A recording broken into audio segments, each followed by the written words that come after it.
Welcome everyone to Harmalin's 2026 Media Channel Trends. In this session, we will explore how the ever-changing media landscape is transforming the way that content is delivered and consumed across media channel touchpoints. Just a quick look forward, we will be holding our annual macro trends and annual trends forecast as usual at the beginning of 2026. So look for that in January. This is a new presentation we've layered in this year to dive a little deeper specifically into media channel trends at a more tactical level. So as we talk through these trends, we do want you to know that Harmalin brings the tools, talent, and expertise to not only address the emerging challenges facing your brands, but also to identify and capitalize on any new opportunities that these trends present. Ensuring that your strategic media plans are ready for what's now and what's next. And we do know that in a world where speed to market and executional agility are really just as critical as thoughtful, thorough planning, Harmalin continues to make major investments in AI-powered tools and tech to fully harness AI responsibly, where and when it makes sense, but to truly harness it to all the advantages that we can on your behalf. And this ensures that insights like those discussed today are integrated into your plans in real time, making those plans both smart, data-driven, results-focused, and so on, and fast, tailored to the timing of your business. So as your host for today, Nikki, our director of the Harmalin Planning Resources Group, and myself, SVP of Strategic Planning, we will be guiding you through this journey. Now, before we dive in, just a little housekeeping. As is usually the case, we want to keep the flow of this presentation going. So we'll ask that everybody submit their questions via the chat at any time during the presentation while it's fresh in your minds. And we will look to address as many of these as we can during our Q&A session at the end of the presentation. So without further ado, let's dive into the trends themselves. As we progress through this deck, you're going to see some key themes that permeate across today's topics. First, research reveals not only shifting channel usage, that's no news, that's a story every year, but it's also revealing the continued emergence of new platforms and formats at a greater degree than we're used to seeing, further redefining how audiences are engaging with their content. And with this emergence comes our favorite thing, more convergence, as platform overlap continues to blur content boundaries between audio and video and search, search and social, social and retail, and really any combination of those things with each other. And all of this is confounding our traditionally held channel buckets and requiring all of us to think and plan more holistically. And finally, while not always visible on the surface, AI is powering much of this transformation, rapidly evolving everything from content discovery, user experiences, to campaign optimization and development, creative optimization and development. Now, I know none of us have heard the term artificial intelligence, so we're going to introduce that concept to you today and talk through it. Obviously kidding. All of these themes are going to echo throughout today's deck and to help us better understand where the media ecosystem is headed and how we can all stay ahead of it. So now that we've set the stage for today's content, let's meet the team who will be guiding us through this presentation. I will warn you, these introductions may have a bad media pun or two dropped in. That is all my fault. Don't blame it on the presenters, blame it on me. So on with the list. First up, we have Lisa Rothmiller, who will provide some lean back learnings with a deep dive into video. Next, we'll hear from Joycelyn Faust as she takes us through the evolving audio space. Joycelyn will then pass the mic to Taylor Williams and Brandon Pokodoff to talk us through the latest in social, with Margot Summers then adding insights on the influencer and affiliate front. Heading into the home stretch, Rich Bosler and Elias Shulkin will search for the words to sell us on the expanding worlds of search and retail, before Kendra Delmar takes us on a ride through the many pathways of out-of-home. And finally, this might be my favorite pun, Marissa Bisaquino will efficiently deliver key programmatic info and insights. So without further delay or any further bad media puns, let's jump right in. And with that, I will pass it to Lisa Rothmiller. Thanks, Dan. So as Dan mentioned, I'm going to take you through 3 key trends that we're seeing in the video space. So first, we see as streaming continues to grow, various platforms are expanding access to premium live and on-demand content previously exclusive to linear TV only. Also, we're going to see or explore how fragmentation in this space is leading to where video content is becoming more blurred. The lines are becoming blurred between the various media channels, such as video and social. And then finally, we would be remiss not to mention how AI continues to power various media platforms and enrich the viewer experience.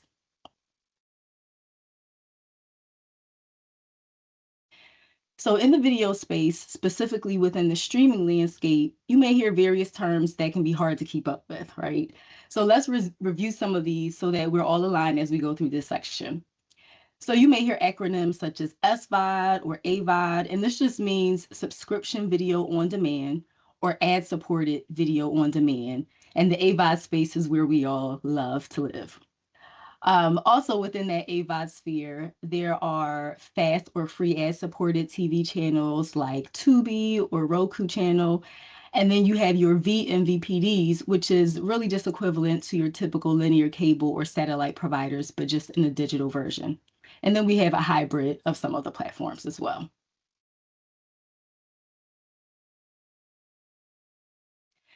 So let's touch on viewership for a bit. So we see here that traditional linear, which is your broadcast and cable, still holds a large portion of video viewing at 42%. And I know we're going to talk about streaming a lot in this section, but I know you probably have heard that streaming is booming, which it is. And we see here that streaming makes up 46% of all video viewing, which is a 5% increase from last year. And within that streaming space, YouTube and the Roku channel saw the largest increases. Now, when viewing weekly time spent, we know that over the past 3 years, there's been a roughly 5% jump in streaming year over year. And as of first quarter this year, over 50% of all viewing comes from nonlinear or non-traditional TV viewing or OTT. And when looking at time spent by platform based on age, as you would imagine, the younger demographics have a higher propensity for watching video content on a connected TV device. And although streaming skews younger, there's still a significant CTV time spent on the older end of the spectrum, so we can't discount that. And knowing that streaming is playing a large part in the video landscape, it's important to note that ad-supported viewing, where we live, remains dominant in that space. And you'll see here that ad-supported viewing makes up nearly 74% of all TV viewing, which is huge, it's significant. Now, when we drill down further and look at the various providers, ad-supported viewership accounts for 75% or more in the top 3 providers shown here. So you see Prime Video at 80%, Peacock at 79%, and so forth. And although some of the other platforms shown do not have that large percentage listed, we don't want to discount their overall ad-supported subs. So if you take Netflix, for example, while only 24% of the overall makeup is in that ad-supported space, it's important to mention that they have roughly 15 million ad-supported subs, and that number is growing. So there is a huge opportunity there. As mentioned earlier, fast channels are one way to reach our ad-supported viewers. And we see here a steady increase of AVOD viewers by provider, with the Roku channel leading the charge with 92 million monthly users. We know that roughly 35% of adults use fast services monthly, and that's expected to grow by next year up to 120 million uniques. So there's also opportunity with fast channels as well. Now, shifting to streaming content, the differentiation between linear and streaming is becoming more and more of a moot point. We know that linear content is available on these various streaming platforms, from your traditional prime programming, like Grey's Anatomy or an Abbott Elementary, or your streaming syndication, which are those old hit shows that are catching the second wind, whether in a VOD type setting or on a fast channel. And although the next day models and the oldie but goodies have been finding their way on streaming for some time, sports is where it's at. And it's playing a larger role these days with some of the major leagues like NFL and NBA coming to platforms like Netflix and Prime with their multi-year video deals, which is causing a huge splash in the space. So we see here examples of where to watch your favorite content. Oh, if we go back, yeah. We see where to watch your favorite content with some of the hit drama, sports, and then some of your old favorites. Okay, so now when we look at social and streaming content, we see that the lines blur even further. We've seen growth, on platforms like TikTok, Meta, YouTube, where content creators are rolling out more episodic content in the social setting. And people are using that environment as more of their appointment or like lean back type TV space. We've also seen an influx of traditional video first channels expanding into the social atmosphere. So the bottom line here is that more and more people are going to social media sites to consume their video content. And here you'll see a visual of that last point. So on the right-hand side, you'll see how YouTube is leading the charge with usage of 53 minutes on average per day. And then on the right, you'll see how advertisers are leaning into that with their ad spending, with social video expected to hit 105 billion by 2029. Now, if we shift to AI, AI has been a hot topic, that we've all been hearing about over the past year or so. And specifically for the video landscape, we see it having a significant impact within the industry. There are several factors in how AI can be impactful from a media standpoint, but the primary focus for video is for the technology to help advertisers use behavior insights to better reach specific audiences and create a more personalized user experience. And by doing this, it's been found that it leads to better engagement. We see here 3 examples of how AI is being used in media. Not only are your typical digital native companies like Amazon using AI, but also legacy network conglomerates such as Disney. So in the first example, we see how Disney uses its Disney magic words for contextual targeting, where they align key moments within the programming with ads. And this creates deeper consumer connections and stronger brand loyalty. And in the next example, we see here how Amazon is using AI for shoppable ad placements to lock in on key audiences and create opportunities for higher user engagement. And then finally, we see here how ESPN, who just recently relaunched their app, is introducing new features like integrated game stats, betting information, fantasy sports, and personalized content all in one space. And now I will turn it over to Joycelyn, who's going to take us through the audio section. Thanks, Lisa. I'm excited to tell you what's happening in audio. I'm going to touch on the relevance of radio and the importance of keeping it into your 2026 audio plans, as well as the emergence of video in the audio space, and finally some audio innovations that are enhancing audio experience through what else? AI and some other technologies. Radio is still the dominant listening preference for consumers across various demos as the ad-supported listening option.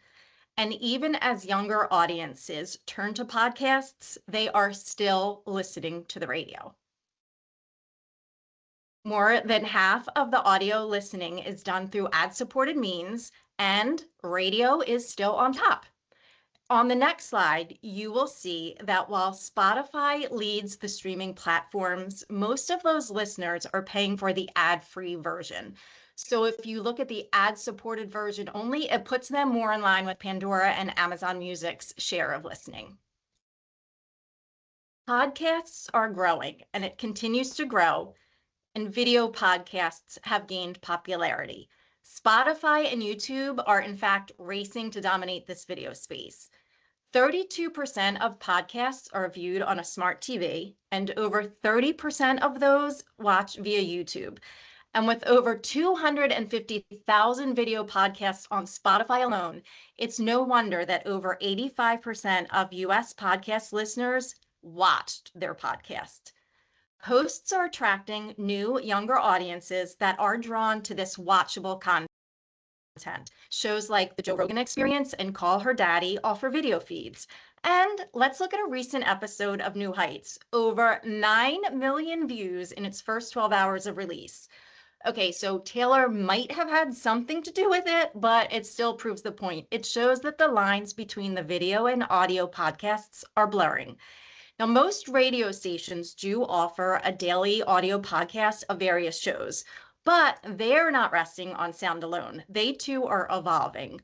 More and more radio stations are adding a live video stream companion to their shows, allowing loyal fans the opportunity to see their favorite people every weekday. These radio shows are live and they also have some on-demand content, which is showing you programs like The Elvis Duran Show and The Breakfast Club. And just one last note on podcasts. Podcasters are taking their shows on tour, giving fans the chance to experience their favorite voices live. And this is offering brands a unique opportunity to connect with the highly engaged superfans.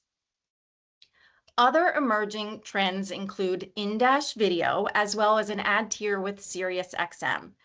Radio can sync to in-car dashes. Listeners hear the spot while they're seeing the message on the dash. 90% of cars are digitally audio enabled, and those are larger, more sophisticated screens than ever before. In-dash display ads in cars drive awareness, consideration, and purchase intent. Think of this as billboards right in your car. And after years of commercial-free music, SiriusXM joins Netflix and Amazon Prime, offering a lower-priced ad-supported tier. The ads debuted on the 8 music channels that you see here.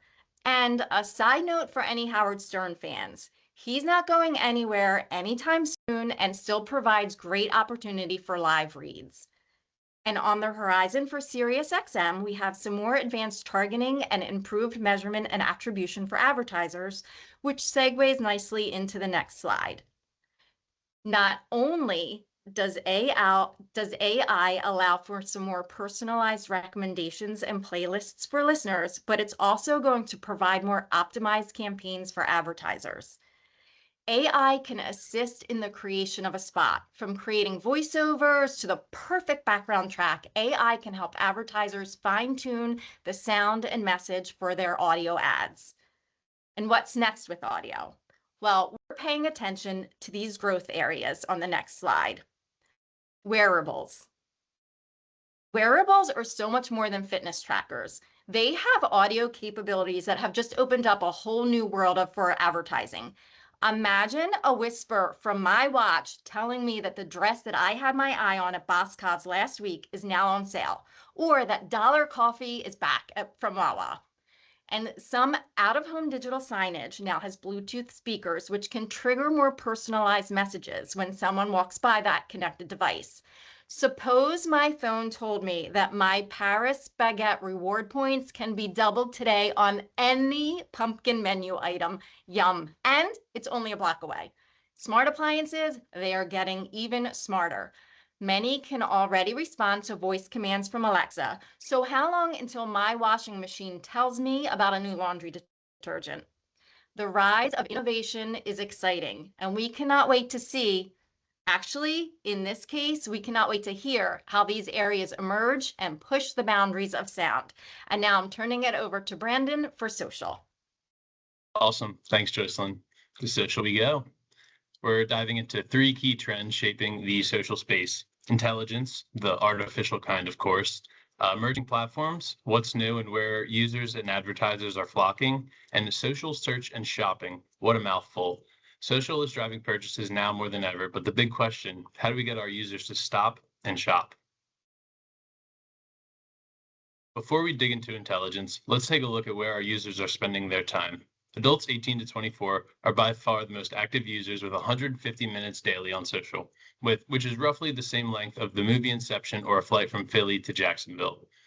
Facebook also dominates time spent by ages 65 plus, which tracks.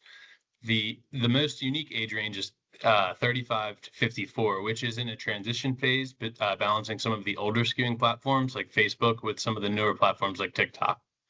Bottom line, platform mix matters. One size does not fit all when it comes to a social strategy. Now onto intelligence. AI is driving more campaign decisions than ever. We break it down with the 3 Ps, hence the green circles. First, platform algorithms understand the user behavior across placements and formats like feeds versus reels, TikTok, For You versus search, shaping when and where our ads appear for optimal performance. Second, when trusting AI suites, precision ensures that things such as placements, bids, budgets, copies, creatives, etc., are reaching the right person at the right time. At the moment, there are over 4 million advertisers actively using Meta's Advantage Plus, and others like TikTok Smart Plus and Pinterest Performance Plus are actively growing. The third P, prediction. Platforms can predict campaign performance and user behavior before they even spend $1. Platforms are continuing to shift towards predictive signal-led optimization automations. Predictive signals make pixel and first-party data all the more important. All of this to say, the 3 Ps fuel the robot and ultimately your campaigns as a whole. So I've sent this to many of my coworkers over the past few weeks because I think it's the best way to explain how trusting AI tools can be vital to a campaign's success. Brands often map ideal customer profiles, but those aren't always the ones converting. If we were selling baseball hats, we might think our audience is males 18 to 35 who like baseball and running. Without Advantage Plus, we'd only hit a narrow slice.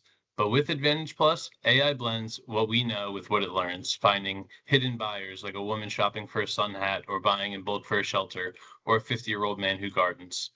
If you're not already using Advantage Plus audiences, I highly recommend testing them on your next campaign. Now I'll throw it to Taylor for emerging platforms. All right, moving into emerging platforms, there are 2 that I want you to keep on your radar. The first is Threads.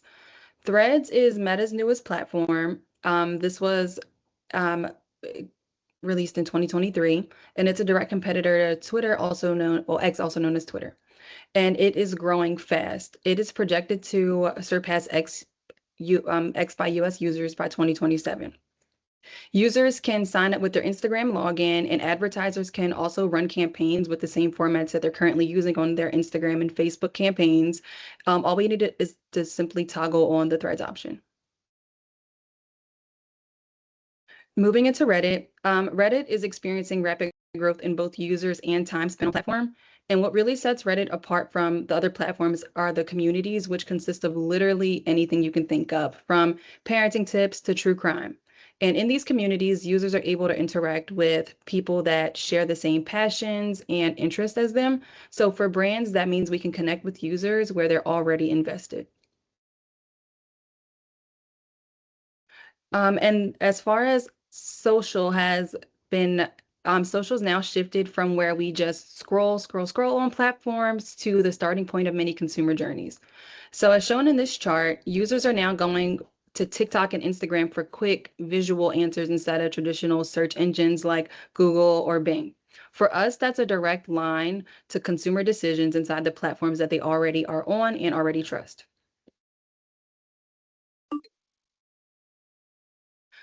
With that said, social has also officially become the new shopping mall, which means that consumers aren't just browsing anymore. They're researching, comparing, and buying directly in-app. Influencers have become modern mannequins, showcasing products in ways that feel very authentic. This is because people want details. 79% of adults say product descriptions, images, and customer ratings are important, and 50% of consumers want information on the quality of materials. And of course, we've all seen the TikTok made me buy it effect. Example would be the Stanley Cup craze. What started as a viral video of a Stanley Cup intact after a car fire has led to this cup being a staple literally everywhere I turn. These viral moments are turning into massive sales, and features like TikTok search ads and Instagram shops are blurring the lines between entertainment and commerce. That's why strong visuals, reviews, and quality information are all very critical on these platforms. These formats meet that need while capturing intent-driven traffic. And I know I spoke a ton about shopping and platform, but just a hint at a few of our shopping placements. The first would be multi-advertiser ads. These ads will show alongside other similar products, other similar brands all in one space. Next to that, we have multi-retailer ads, which are dynamic product ads that let brands feature their product within like retailers that already sell the product. So example, Target, Walmart, CVS, Amazon, the list goes on here. Moving into TikTok, we have video shopping ads, which allow you to make your TikTok in-feed videos ad shoppable. And then product shopping ads, where users can click your ad to view a details page, and they're able to decide on which products they would like to buy. And then our final platform is Pinterest. So our Pinterest shopping ads are one-tap shoppable pins from a catalog, as shown in the picture on the left. And then the picture on the right showcases a collection ad, which is a combination of one large asset followed by smaller secondary assets. And when you tap into that menu, a larger menu will show with up to 24 secondary assets. Now I'm going to pass it over to Margot for influencer and affiliate. Thanks, Taylor. All right, now we're going to walk through the evolving landscape of influencer and affiliate marketing. I'll talk today about how these two channels are converging, what's driving their growth, and how brands can capitalize on the trends shaping next year and beyond. Consumer culture moves fast, and so do creators. We're seeing brands win when they meet culture where it's happening in real time. That means partnering with creators, especially nano and micro influencers, who can jump on viral moments and produce authentic, trend-aware content quickly. Overall, what we're seeing lately is that it's less about the big polished campaign, more about cultural agility. This year, US influencer spend will reach $11 billion, with steady growth predicted into 2026. Affiliate is also climbing, projected to grow 8% next year. What's important is that influencer is no longer just a campaign tactic, it's becoming part of an always-on brand strategy. And creators are now succeeding beyond the big three platforms. With audiences experimenting on new platforms, marketers are following suit. This diversification makes influencer marketing less dependent on any single platform and more resilient overall. Even LinkedIn, which is not your typical creator-first social network, is seeing an increase in creator content and video engagement. And as you can see here, this is resulting in a 20% spike in preferred creator platform year over year, so pretty significant. Something else we're seeing in the space is that micro and niche creators have been driving better performance than mega influencers. We believe this is because of their deep audience trust. Their content just feels more relatable and organic, and it's directly leading to higher conversions and improved ROI. So in other words, smaller creators, bigger impact. Influencers are evolving into full-fledged commerce drivers. Many are taking ownership of their affiliate channels using built-in platform shopping tools and leveraging collaborations. As mentioned before, there's also a clear shift toward personal and niche creators rather than mega influencers because audiences trust and relate to them more. Platforms are also making it easier for creators to drive commerce. TikTok, for example, as we briefly talked about before, has seen a massive rise in in-app purchases over the past few years, from only 37% of users having made a purchase on the app in 2023 to a projected 62% by next year. Seamless shopping tools and affiliate integrations are turning content into instant storefronts. Live selling is also on the rise. This is because we're seeing audiences respond to longer form relationship-driven content like live streams and sequential storytelling. These formats feel authentic, they deepen engagement, and they drive higher conversion rates compared to traditional celebrity-style ads. One of the clearest shifts that's also happening is in creative style. Lo-fi creator-produced content consistently outperforms brand-produced creative. It feels native to the feed, is more trusted by audiences, and it costs less to produce. So that's a win across the board if you ask me. And lastly, it's important that we're aligning creative with culture. To succeed in the influencer space, creative needs to be nimble, risk-tolerant, and trend-aware. That means testing bold new formats, reacting in real time to cultural moments, and being willing to move fast. The brands that can do this well will win in the evolving influencer landscape. And now I'll pass it over to Rich to talk about trends in search. All right, thank you, Margo. So in this section, we're going to take a look at how AI, social platforms, and generational shifts are transforming where and how people are searching. The big theme is that our digital marketing efforts now have to resonate with both people and machines. First of these trends is how LLMs, or large language models, are stepping on Google's turf. And stepping on their turf might be more of stomping on it at this point, but platforms like ChatGPT, Perplexity, they're now functioning as primary search engines. And by 2026, LLMs are projected to capture around 15 to 20% of search volume, especially in those upper funnel discovery and research intent queries where trust and brand preference are generally built. This means that our SEO and paid search strategies are going to need to evolve to meet not just the human expectations, but machine interpretation. The next trend is brand engagement moving beyond the click. Search success can no longer just be measured by only clicks and conversions. AI often answers questions directly. I'm sure everybody's seen AI overviews or has engaged with ChatGPT and seen how they answer correctly, the answer directly in the body of text without having to ever leave their site. So engagement is now about how your brand shows up inside generated responses and social feeds. No click doesn't mean no impact, but it does mean that our definition of engagement needs to change. Today, brand engagement is about visibility and representation within AI and social ecosystems. It's about whether the brand is included in an AI-generated answer, how it's framed in a TikTok search result, or whether it's the recommended option when people are browsing conversationally in an LLM. The absence of a click does not equal the absence of influence. And finally, we're going to be talking about one of the trends we're seeing is how AI is impacting the development of landing pages, which are currently in the process of shifting from static experiences to dynamic experiences, where everything from headlines, CTAs, visuals, they're all dynamically generated in real time based on live performance signals and individual user context, browser history, etc. The challenge with these and the opportunity is going to be deciding how much of that adaptive experience we're comfortable with. Do we hand over control to the AI and maximize efficiency, or do we preserve a more curated and brand-owned experience? So with the increased adoption of AI, we're also seeing generational shifts in behavior. Search is fragmenting. If you look at the chart over there on the right, you can see that there is a complete inverse relationship between traditional search, which is preferred by baby boomers and getting less preferred as you move down to Gen Z, and going to the top and looking at all LLM usage, where it's vastly preferred by Gen Z, but less preferred by baby boomers. Despite the not surprising shift by younger generations to newer technology, 62% of consumers say they've used an AI platform, something like a ChatGPT or a Copilot, to discover products and services.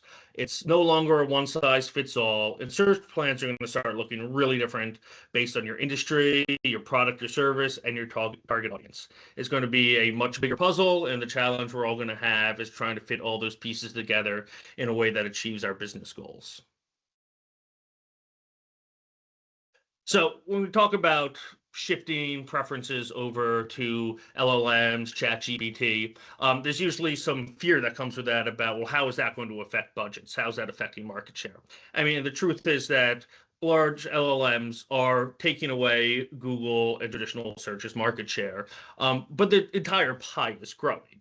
So if you look at this chart projections, yes, traditional search market share is expected to drop by 10% going into 2026. But that's also with a $5 billion increase in total spend.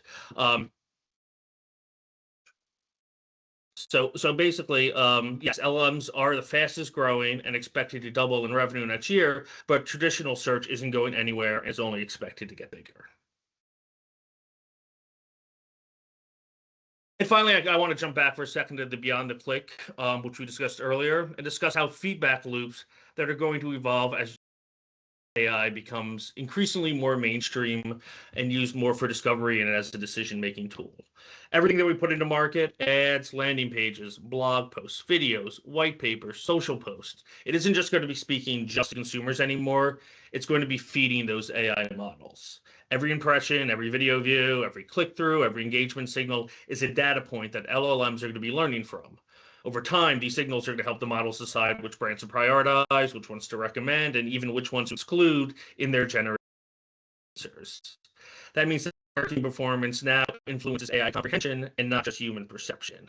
In other words, our assets aren't only selling, they're training these AI models. And mastering this feedback loop between our campaigns and AI models is going to become one of the most important levers we have for brand visibility. And with that, I will pass it over to Elias to discuss retail media. Thanks, Rich. So on the retail media side, we have three major touch points to walk you through today. So retail media investment is growing, but a little bit slower than it was in past years. Those retail media dollars are beginning to shift into offsite media, which is the ability to buy partners' first-party data across the web, really wherever, and then the projected going forward into the late 2020s is going to be video, including connected TV, programmatic video, and even some in-store display video. So the chart on the screen shows how these budgets have grown and are continuing to grow over the years, but the actual change percentage is beginning to slow as these networks mature. So growth is less explosive, but ultimately retail media networks are fighting for a larger share of the total digital spend pie. Today, it's about 18%, but could be significantly higher in the coming years. And in terms of how brands are evaluating these networks, 71% are ranking incrementality and return on ad spend as their top success metrics going forward. So Amazon continues to be the leader in the clubhouse, to no one's surprise. But other significant players like Walmart and Target have continued to establish a foothold, and even smaller networks like Home Depot, Kroger, Instacart are starting to take a larger percentage of ad dollars than ever before, especially with non-endemic brands where you might not be, advertising your product through Home Depot, but you could be looking to reach their customers through their first-party data, as we talked about with the investment in offsite media, anywhere they hang out, especially if a brand realizes that that audience has significant overlap with their customer cohort. So as offsite media continues to grow, it's becoming a bigger piece of that incremental investment pie on the retail media front. So looking at eMarketer's chart, basically projecting the spend into the early 2030s, we see projected growth, but a lot of it is going to be taken from Amazon going forward, as there are more diverse investment options for offsite media growth.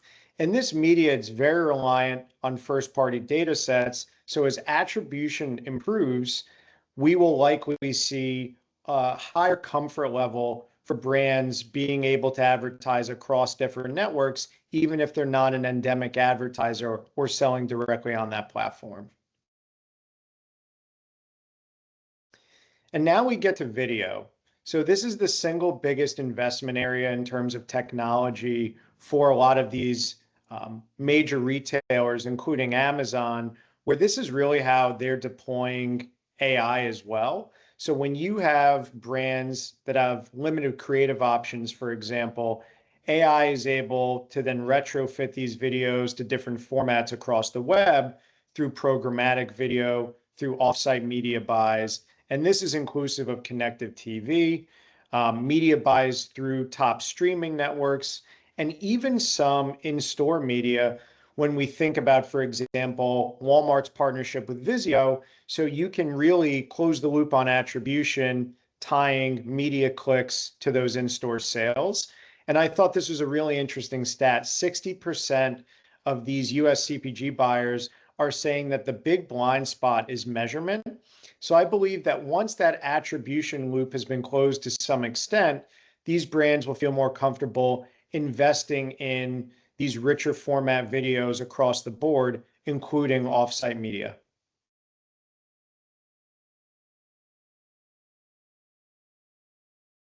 Now I will pass it off to Kendra for out of home. Thank you, Elias. So out of home is one of our tried and true media channels. And as we look ahead, there are 3 standout trends shaping how out of home is being used to drive impact. The first is around measurement. So more than ever, the industry is demanding better accountability from out of home because just plain and simple, advertisers want proof their out of home campaigns are working. And of course, like, why wouldn't they? We're seeing our partners come forward with more advanced attribution capabilities. And with these new capabilities, we expect to see stronger integration of things like mobile data, QR codes, and cross-device measurement to kind of directly prove that kind of value and performance the out-of-home campaigns are delivering. The second trend is an overall shift in preference from static out-of-home to digital. We're seeing our vendors slowly convert their static structures formats, and they're doing this because advertisers are demanding more and more digital placements. Why? Well, digital placements offer new opportunities for real-time and context-driven messaging, which is something we can't really do with static placements. By combining dynamic formats with things like location, date and time, and audience behaviors, digital out-of-home is becoming more of a responsive channel that can drive personalized engagement and conversions. Going back to the first trend, we can actually measure. The third trend we're seeing is an increase in people prioritizing real-world, real-life experiences over screen time, which may sound a little backwards, but it's real. This shift away from screen time is powering interest in things like outdoor activities, personal wellness, and community events. And that kind of interest is creating some really powerful opportunities for brands to engage their audiences through experiential and location-based marketing. And we'll dive into each of these trends a little more as we keep going. But before we dive in further, let's take a top-line look at overall out-of-home ad spending. We've been seeing consistent growth year over year, so it's no surprise that growth is projected to continue. This kind of growth indicates a stable market and also that consumers have confidence in this tried and true channel. When we talk about out of home, it's still tactic. It exists in the real world. Like, you can physically see a billboard structure, and people have trust in something they can see and they can touch. Although you can't really touch a billboard unless you're trespassing on somebody's property, which we do not advise. Please don't do that. But what I mean is this channel is tangible, and tangible media is just perceived very differently than media consumed on a device. So eMarketer put out this forecast projecting an acceleration in growth of out-of-home spending from 27 to 29. And our expectation is that increase is going to be due to the advancements in out-of-home measurement and technology. We expect that because we're already seeing it. It's happening right now with third parties coming in to share their measurement capabilities with us. So if we consider these new measurement capabilities and technology advancements and put that together with how easy it is to buy digital out-of-home placements, it is no surprise we're seeing the most growth with digital out-of-home spending. As the conversion from purchasing static screens to digital continues, digital out-of-home spend specifically is projected to increase 27% in the next 4 years, which is significant. So now let's really dive in. The top trend we're seeing in out-of-home revolves around measurement and attribution. Like I mentioned before, new advancements in tech and data are what's powering that shift forward because more data means more advancements. And we're really seeing 3 key insights into this trend. Mobile location data. It's becoming more and more accurate, and it's being used to tie out-of-home exposures to real-world actions like store visits or website visits. QR codes. We're seeing an increase in the use of these within out-of-home messaging, which is pretty neat because there's no additional cost for brands to do it. Using creative with a QR code allows for real-time engagement and the ability to measure those responses, right? It all comes back to measurement, which brings us to retargeting. We can take that mobile location data we just collected and use it to retarget those same people who have already been exposed to the ad out of home. Retargeting helps us which improves the overall frequency of the campaign and makes the out-of-home strategy more actionable.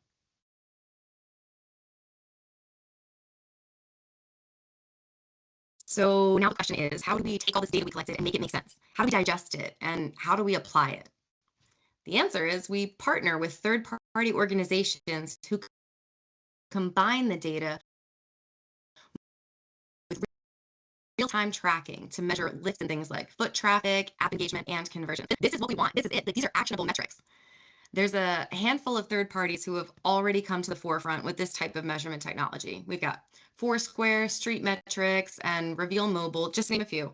So it's really exciting to see how this concept is going to continue to evolve as more and more advertisers start to participate. So trend number 2, with the growing investment in technology and the shift we're seeing from static to digital placements, it just makes sense that creative is also going to be affected. Dynamic creative is becoming increasingly popular with things like weather, traffic, countdowns, and audience behavior. Advertisers can do things like take advantage of a countdown clock for a grand opening or use weather triggers to recommend different products. Just over the weekend, I was driving to the Eagles game and I saw a digital Chick-fil-A, by the way, more chicken tomorrow, which could have only run on a Sunday when Chick-fil-A is closed. Dynamic messaging like this is a way to make the creative work harder to really engage the audience and get them excited about the brand, like I was to get my Chick-fil-A chicken sandwich for lunch on Monday. The last trend we're seeing is important because it's so different from the other two. It's a lifestyle concept revolving around real-world reconnection. Consumers are beginning to seek more meaningful in-person experiences over their typical device screen time. The leading trade association, OAAA, actually has an article out right now projecting the increase in investment surrounding some of these types of live events in 2026. Specifically pertaining to the Philadelphia market, we know from conversations with our vendors and from availing the market, there is going to be a lot more investment around FIFA and the 250th celebration, in addition to everything else that's going on. We're finding that advertisers are looking for real-world engagements like branded food trucks and eat, or sponsoring a color wall where people can step away for a second to take a break and color. More and more, we're finding that brands are looking to collaborate with these types of experiences. Over the summer, I actually attended a music festival, and it was in July in the blazing hot sun, and they had a chill out station sponsored by Celsius. Festival goers could stop into the tent, which was filled with fans and little spray bottles and bottles of water, and of course, Celsius. And people could stop into this tent and relax for a bit just to get out of the heat. Lifestyle collaborations like this create a memorable and engaging outside of the box experience for consumers. And it's a great way to ensure the brand's image is remembered in a positive manner, integrated with fun experiences. These are the kind of engagements we're expecting to see around these live events in 2026. And now we can hand it off to Marissa to take a look into the trends we're seeing with programmatic. Thanks, Kendra. In this section, we're diving into how programmatic is reshaping digital advertising, not as a single channel, but as a smarter, more connected way to buy across all channels. We'll talk through 3 major shifts that are reshaping the programmatic landscape. First, we'll look at how AI is transforming programmatic workflows. From campaign planning to creative production, AI is now embedded across the entire process. Next, we'll examine the consistent growth across programmatic channels, driven by the exciting new opportunities for interactive and shoppable formats. And then finally, we'll highlight the resurgence of contextual targeting. Once sidelined, it's back now and powered by AI to deliver relevance and precision like never before. Together, these trends show how AI is not just enhancing programmatic, it's becoming a driving force behind effective digital media. When we think about AI and programmatic, it's important the technology is moving from being simply assistive to becoming increasingly autonomous. At the foundation, automation has become the norm. Things like real-time bidding, budget optimization, and predictive modeling are already running in the background, making campaigns more effective with less manual effort. But what's emerging now is what we call creative intelligence. This is where AI isn't just handling the mechanics of media buying, but it's also the way we build and serve creative. Looking ahead, the future is fully autonomous campaigns, where AI will manage creation, optimization, and personalization end-to-end at scale.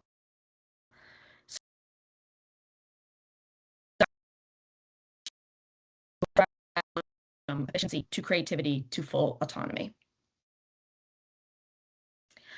A major shift we're seeing is how generative AI is being directly built into the platforms we use every day in Programmatic, making creative development faster, smarter, and more scalable. Take social display partners, for example. These platforms use AI to repurpose social assets into traditional banner and video ads to be served outside of social platforms. The benefits are huge with this. Social creative is already optimized for performance, and AI refines it further, testing call to actions, images, sizes, and colors in real time. It's a cost-efficient solution, especially for advertisers without really large creative budgets. We're also seeing Google lean in with tools like Asset Studio, which uses Google AI to generate high-quality creative assets. This not only reduces bottlenecks, but also ensures brands have the creative variety needed across all the different types of Google products. And then finally, AI is being applied to ad copy and headlines. So within the DSPs and creative platforms, this generates a variation automatically and allows advertisers to tailor messages to different audiences at scale without adding any kind of extra work.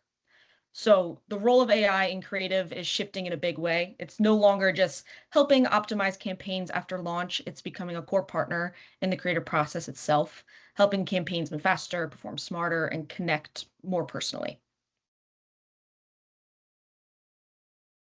When we look at programmatic spend, it's clear growth is happening across every channel, but specifically in display and video.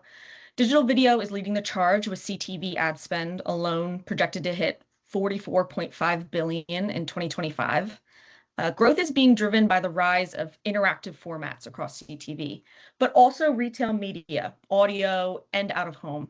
These formats give brands more dynamic and measurable ways to connect with audiences. And while they were once only accessible through direct buys, they're now increasingly available programmatically. So programmatic growth today is about more than just bigger budgets. It's about broader opportunities in the programmatic space. One of the biggest opportunities, as mentioned, of driving that programmatic investment is interactive ad formats. These formats go beyond impressions. They invite participation, they spark engagement, and they lead directly to measurable actions. In 2025, programmatic isn't just about reach anymore. It's about making touch points shoppable and actionable. You've probably come across these in your own viewing. So on Amazon Prime, for example, shoppable ads let viewers scan a QR code or add a product to their Amazon cart without leaving the stream, turning that product discovery into an or maybe you watch Hulu and have experienced Hulu's pause ads. These static ads appear when you hit pause to grab a snack or check your phone, and using that natural break to serve a simple, non-intrusive brand message. We're also seeing interactive formats expand into programmatic audio and programmatic out of home. Think about tapping your smart speaker to request a sample after hearing a podcast ad, or scanning a screen in the back of an Uber that unlocks an offer. All these formats are redefining what programmatic can do, making it more interactive and more measurable, and is a better alignment of how people actually engage with their media today. As identity signals fade and privacy regulations begin to tighten, contextual targeting has made a comeback, but this time it's powered by AI and natural language processing, or NLP. This evolution allows advertisers to place highly relevant, brand-safe ads in real time without relying on personal data or third-party cookies. This is especially valuable for industries like CPG, QSR, banking, and entertainment, just to name a few, where relevance and timing are critical. NLP takes contextual understanding beyond just simple topics. It can analyze tone and intent. So for example, distinguishing between financial stress and financial planning call for two very different messages. Some of the most exciting advancements, I would say, are happening in the OTT and CTV space. AI now analyzes scripts, closed captions, and even scene level tagging to understand what viewers are watching. So unlike ACR, where target audience is based on past viewing and ad exposure, contextual targeting is focused on the content itself. So its genre, its mood, or themes. So as an example noted here, take Friends, the Ross's wedding episode. AI can identify themes like celebration, relationships, weddings, making it possible to serve ads for wedding planners, jewelry brands, or honeymoon destinations at a moment that naturally align with the show. And this approach ensures ads appear when it's highly relevant, and it boosts that engagement and ad recall, all without relying on cookies or personal data. Instead, it reaches viewers when the content itself primes them for the message.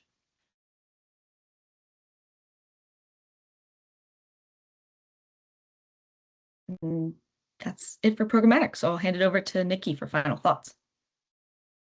Thank you. So we took you through a lot of content. So let's just kind of wrap everything up. And what we're seeing for when we look ahead to 2026, we are really thinking that the media landscape is going to be defined by convergence and transformation. We've seen platforms and formats are really starting to blend together. It's beginning to be hard to draw lines between different media channels, and AI is really starting to be the power of all of this shifting. It's reshaping how we discover content, how we optimize our campaigns, how we engage our audiences. And what does this mean for us? Our success is going to depend on our ability to stay agile, embrace innovation, and think holistically. The days of those neatly separated media channels, I think, are going to be soon behind us. And instead, we really need to lean into crossover opportunities, adapt quickly to new technology, and build strategies that really reflect the dynamic ecosystem that we've been working in. In short, what can we expect? Rapid change, blurred lines, and AI to really be in the center of everything we do. I want to say thank you to everyone who joined us today. We really look forward to continuing the conversation and working together in the year ahead. So that is all of the content that we have for today. We do have a couple more minutes reserved for Q&A. So I do want to say thank you to everyone who submitted your questions. And I do want to welcome back Dan, who's going to lead us through the Q&A section. Thanks to all the great presenters. We do have a bunch of questions here, so we'll get through as many as we can. Any that we don't get through in this session, we will follow up with in writing. So one way or another, these questions will get addressed. Before we get into the questions, just want to mention, as referenced here on the bottom of this slide, if you want a copy of this presentation, you can email mediatrends@harmelin.com, or obviously if you're a current client, you can email your account representative and they can send something over to you, your account team. So questions. All right, here's one for social. So I will read it, and then Taylor and you guys can decide who's gonna take it. Can we reuse our search terms for the TikTok search campaigns, or do they need to be new ones? Taylor, I see you coming on, so I'll pass it to you. Yep, I'll jump in here. So not necessarily. I think that we have taken search like Google keywords from our search campaigns to use in our TikTok campaigns. However, the user behavior for both is completely different. So I think that the Google keywords are a great starting point, but we also should have a different set of keywords that we create for TikTok, just because slang might be used, hashtags, phrases. People use TikTok's search bar a little bit differently than Google's. Excellent. All right, we actually have a search specific question, so it feels like it's a good segue. So Rich, this one's going to come to you. What's the most important thing to focus on now to prepare for an increase in LLM search down the road? Okay. I mean, so the quick and easy answer is a lot of it's going to mirror what you've been doing with your SEO best practices.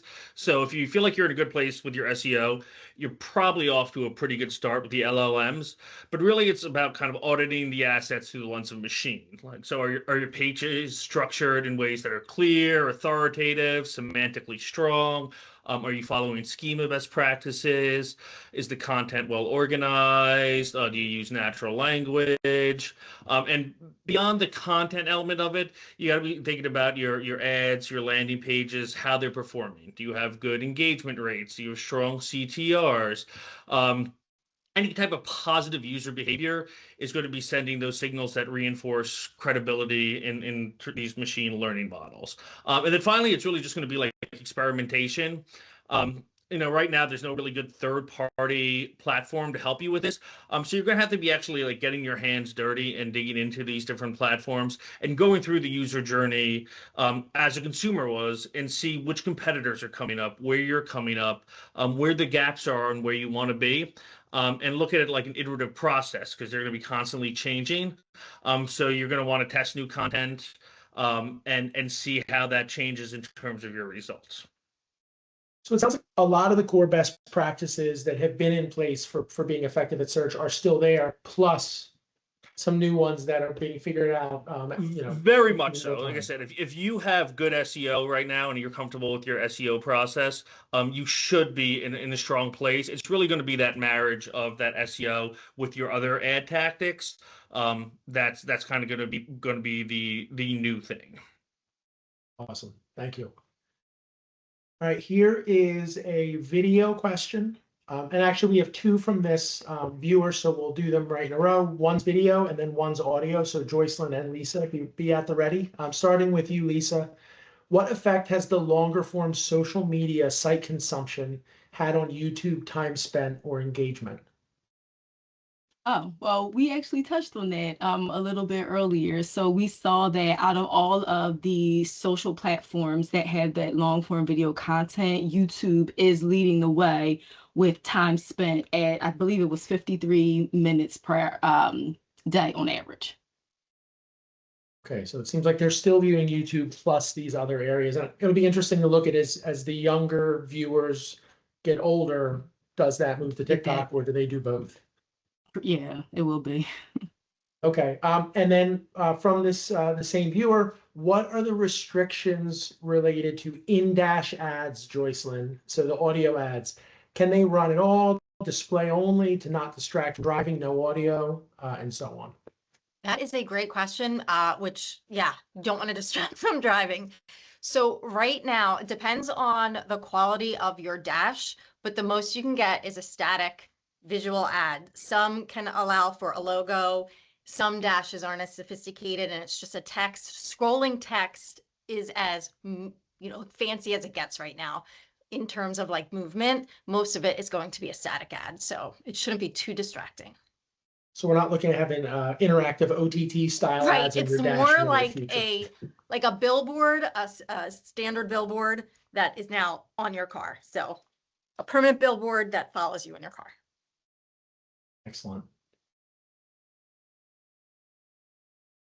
Here's a retail one that just came in. How should we evaluate which retail media network is right for our brand? So this one's for you, Elias.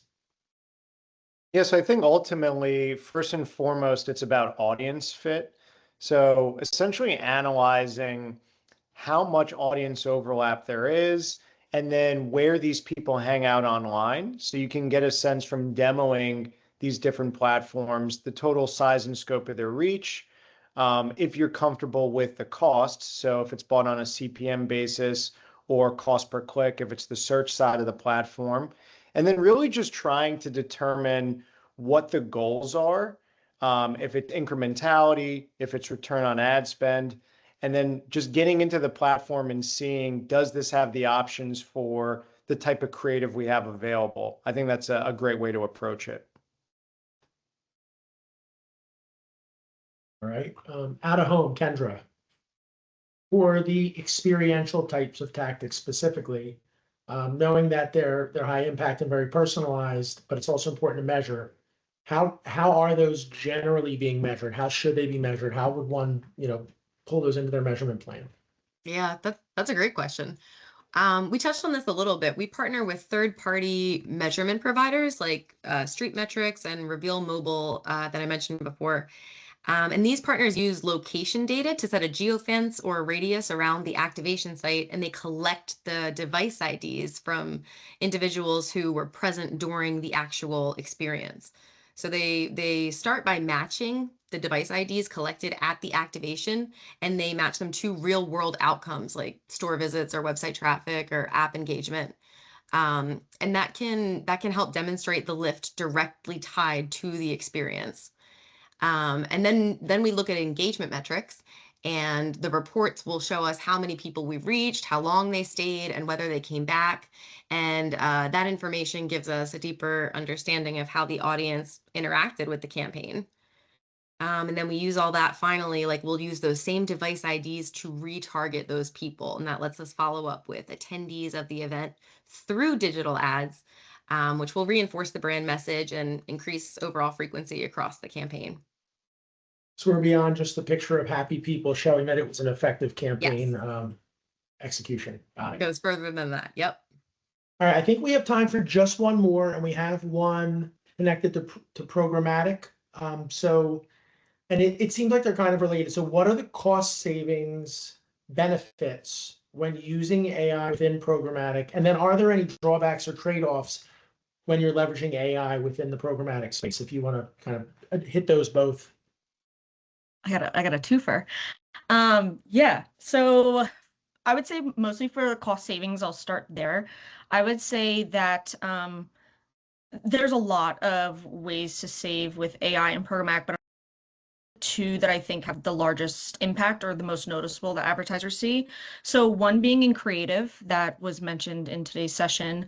On the creative side, AI is able to test out what's working, the messaging, call to action. So you're not spending on assets that don't perform. And we're able to take things like social assets that have already been created and turn them into display banners, or a YouTube ad and turn it into an online video. So all of that to say, though, that there does still need to be a human element because it is still AI working on that. So I'll tie that into the question about what negative drawbacks there are. We can't have an over-reliance on automation. So we would still need human judgment to make sure, those creative visuals look good. They make sense. They don't look too AI, so some would say.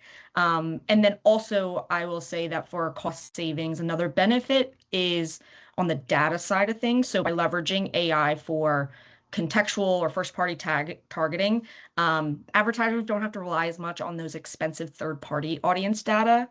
And I will also say, like, in terms of those targetings for a negative drawback, we don't have a lot of times the why. We can maybe exclude this audience, but we don't get the why did AI decide to do that? So it does make sometimes those insights and learnings a bit more difficult when it is making those decisions to separate out audiences or exclude this certain demo. So I would say in combo with both those questions, it would be creative and data. Excellent. Thanks, Marissa. So I see one more question came in. I think we do have time for a quick one, so we'll hit this one last and then we will wrap. This is an influencer question. So Margot, pointing it towards you. Should influencer always be always on, or is it okay to run it as a campaign only tactic, or effective to run it as a campaign only tactic? Yeah, no, that's a great question. It could go either way, but I'd say the influencer works best when we can do a hybrid strategy. Always on presence is good for building trust and cultural relevance. And then one-off campaigns are still important for major launches, tentpole moments, or scaling quickly. Awesome. Thank you, Margot. I think with that, we will wrap. A couple things to mention. First, as mentioned in the beginning of the presentation, please join us again in early 2026, very likely January or early February. We're still locking down the date, but join us then for Harmelin Media's annual macro industry forecasts and trends that you're used to seeing every year. So we hope to see all of you there. In the follow-up sharing of this deck, just know that there's another roughly 20 slides of additional insights across most of the channels we talked about today that there wasn't time to cover, but are really good additional insights to factor into decisioning, support plan executions, etc. So know that there's even more than we presented today in the deck that we're going to share out per the email that you can request via the previous slide.